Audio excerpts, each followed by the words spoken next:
The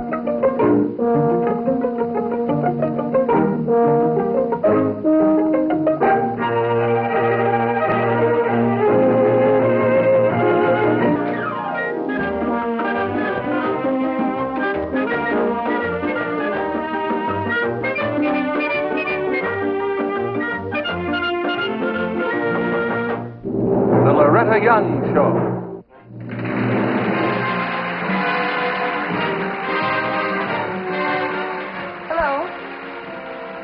So many of you have told us how much you like our theme melody that I am delighted to tell you it has now been recorded with lyrics. And it's called Loretta. I have a record of it right here. It's on the Major label. And it's a wonderful recording. I only wish we had time to play it for you. The girl in our story tonight is a secretary. And at the moment, a secretary with a toothache.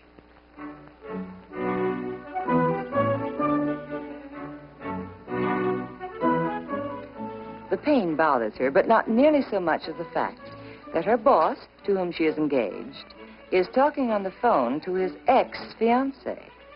Honestly,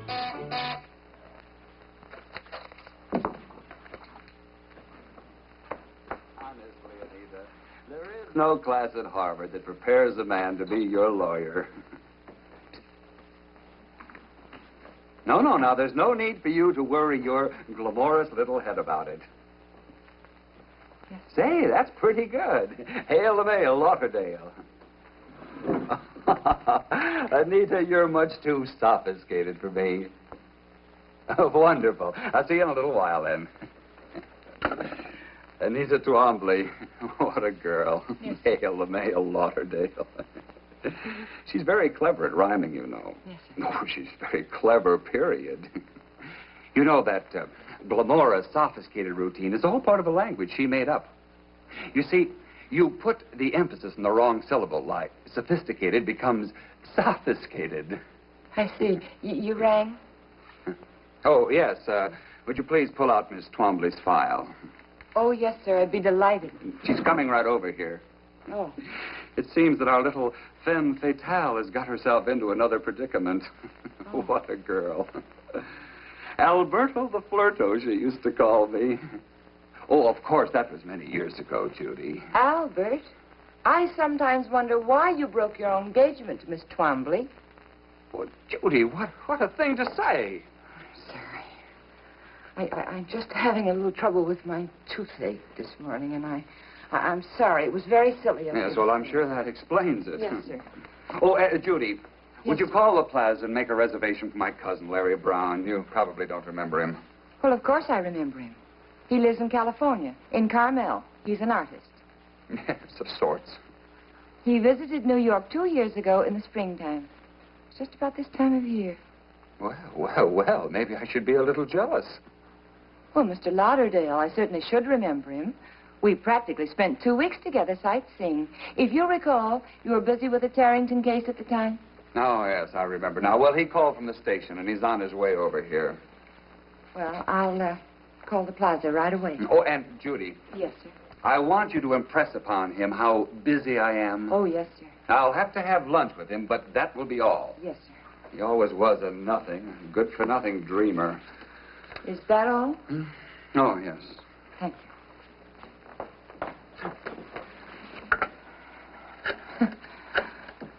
Berto the Flirto.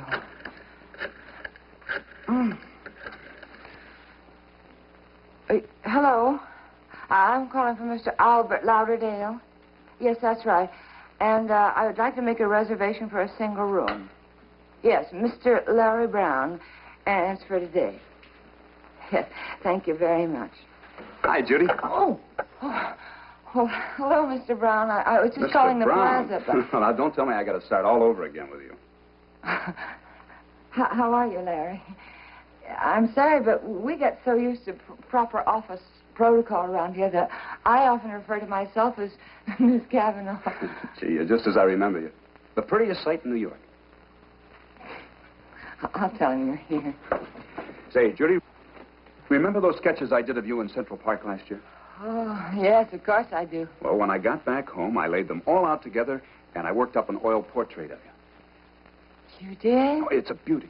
I was going to send it to you, but Well, I figured that you had the original. Oh, I'd love to see it. Well, come to California. Well, as a matter of fact, we just might. We? Albert and I. Oh, it's some kind of a convention, huh? No, it's a honeymoon. A honeymoon? Yes, didn't you know we were going to be married? No, I didn't. Well, excuse me. Yes, sir. Is that Anita? No, sir, it's Mr. Brown. Oh. Well, send him in. Yes, Mr. Lauderdale. He wants you to come right in. Judy, you and Albert are going to be married, and you're still calling him Mr. Lauderdale?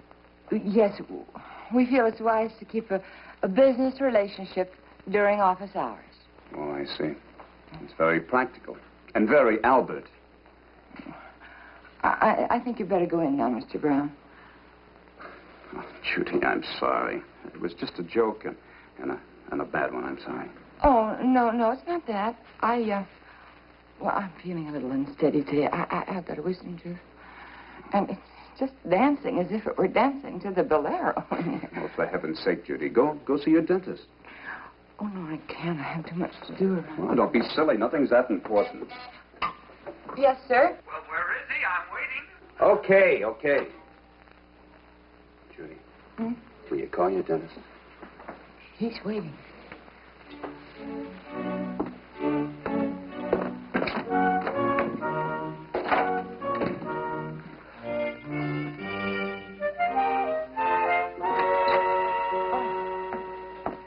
Lose something, darling? Oh, Miss Twombly. Oh, really, Judy. Let's call each other by our first names. After all, we're not in competition anymore. Oh. You've won. And to the victor belongs the spoils, darling. Oh, speaking of spoiled darlings, is it in? Yes, but Good. I need a little advice. Oh. It seems I got too flirty with Lavinia James's husband at the cotillion last Saturday night. And now she's got some silly idea about getting a divorce and calling me all sorts of names like correspondent. Judy, what's the matter? You look peaked. Nothing. I'll tell Albert that you're here. Miss Twombly is here. Good. Show her right in. Yes. Oh, and where's that file? I've got it right here. I'll bring it. Honestly, Judy, you do look dreadful.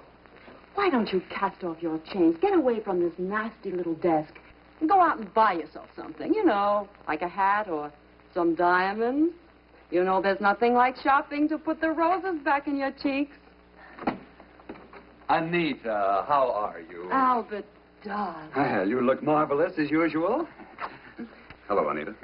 Larry, how very, very nice to see you. Very, very nice to see you.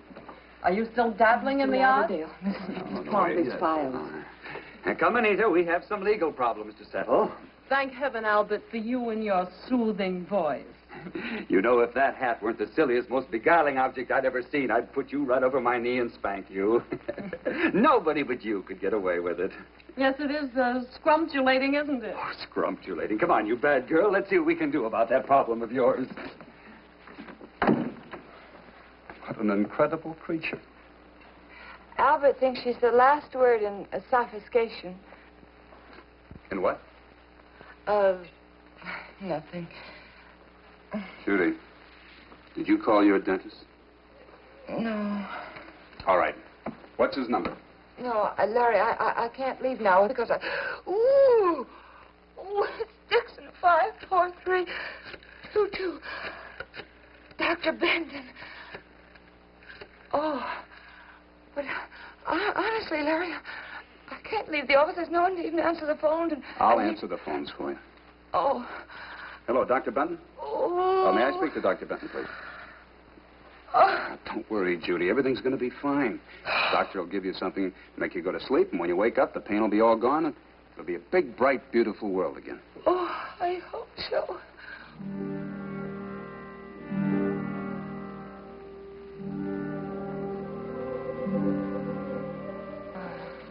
Wake up now. That's it. It's all over. All? Is everything all right, Miss Cavanaugh?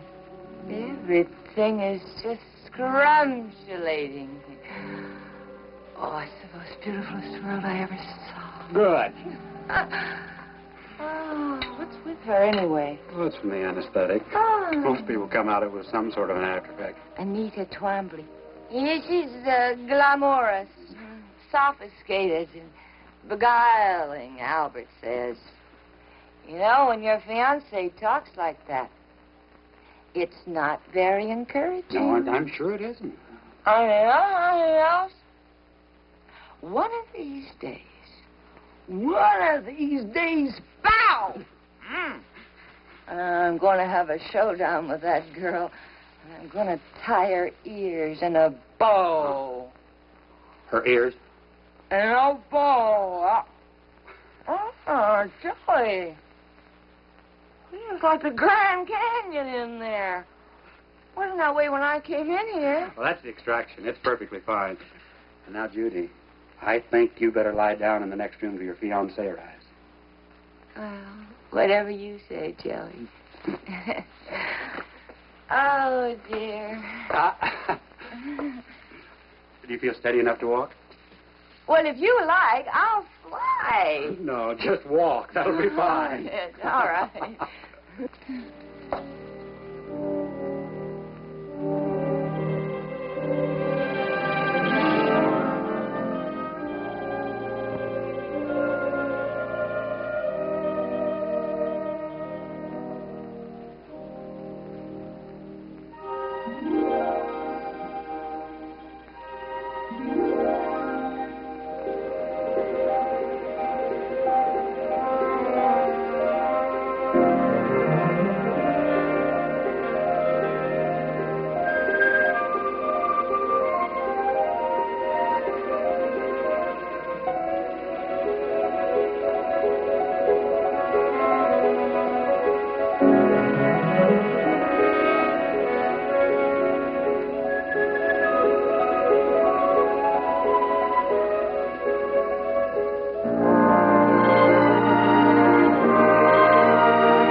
in the next patient.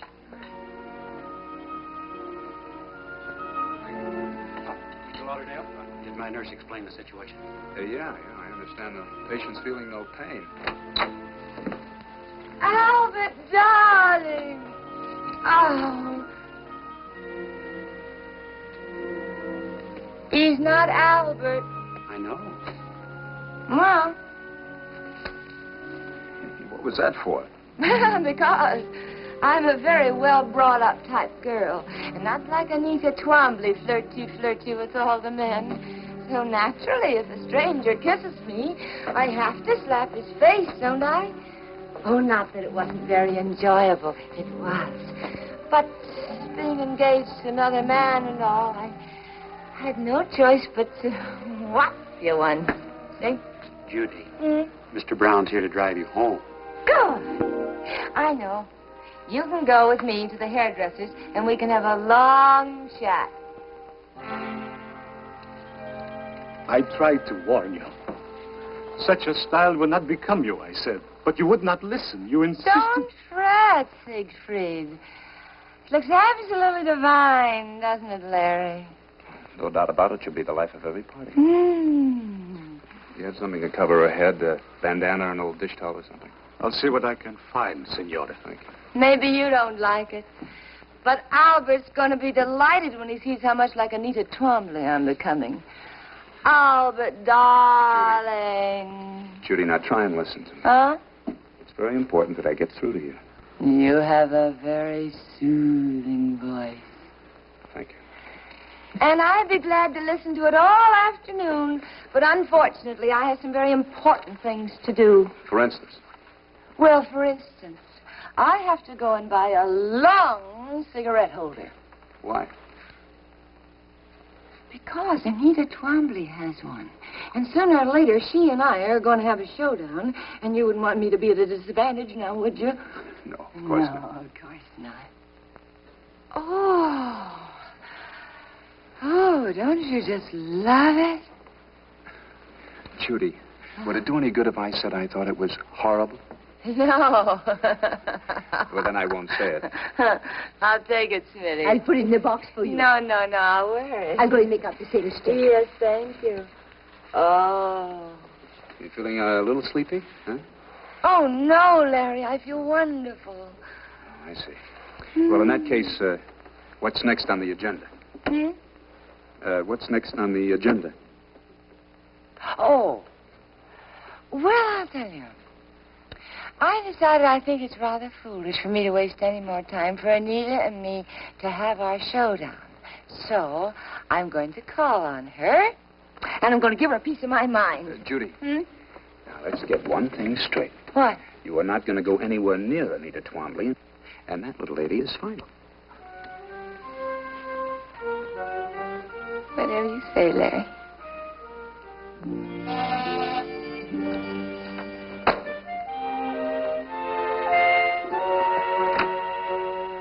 Anita, darling, how very, very nice to see you. Well, Judy, darling, how very, very nice to see you. You are Judy Cavanaugh. Oh, I had a tooth pulled today, and I guess it makes me look a little different. I have a holder longer than yours. Well, so you have. Mm-hmm. A cigarette? No, thank you. I don't smoke. Judy, are you sure you're all right? Oh, I feel wonderful. I feel just top-notch. And I think it's time that you and I had a showdown. Oh, what, Judy, darling? Well, what I had in mind to do was poke you right smack on the nose. Doorbell.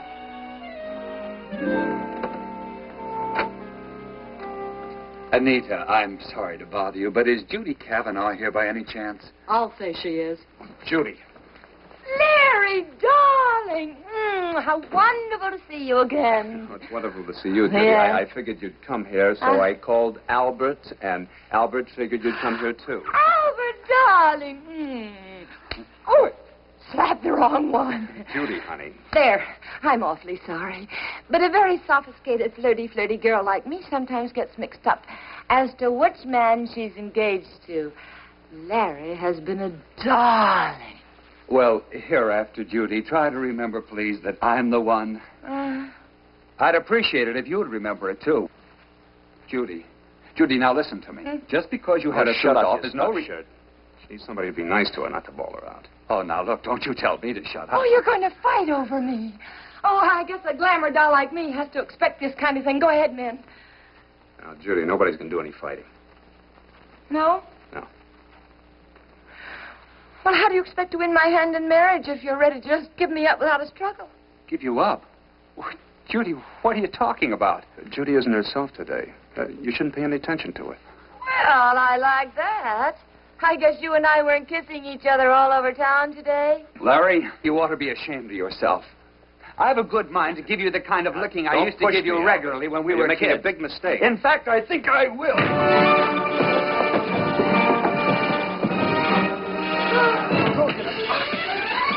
Don't you wish you were a femme fatale like me and had men fighting over you? No! Hey!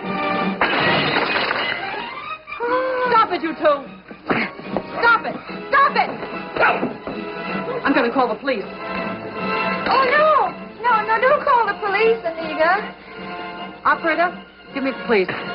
Please don't call the police. They're fighting over me, Hurry, and operator. I like it. Anita! No! Albert?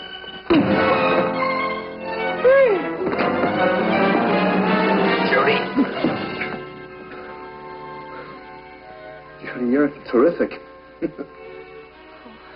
Oh, I didn't punch her in the nose.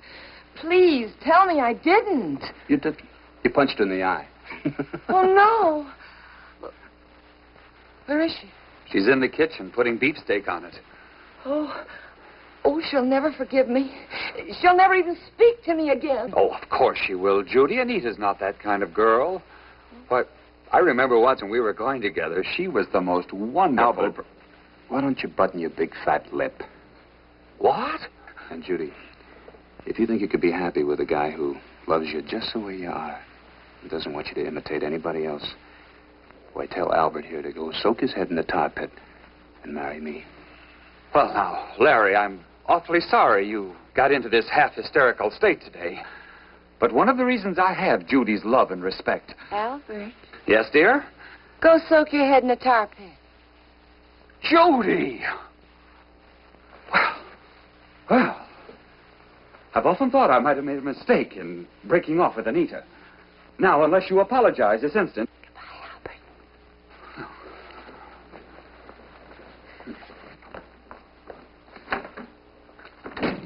Albert. Would you like to come to my house to dinner? Oh, I have a much better idea. Why don't we go over to my place, and I'll show you your portrait. But, Larry, you live in California. What's wrong with California? Oh, nothing. I mean, I don't know. I've never been there. What do you mean? Let me explain.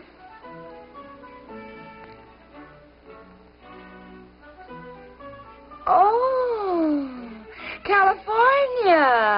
Yeah. Oh. Now, here again is Miss Young. Thank you. Samuel Johnson has this to say about being a copycat. Almost all absurdity of conduct arises from imitation of those whom we cannot resemble. Well, good night. See you next week.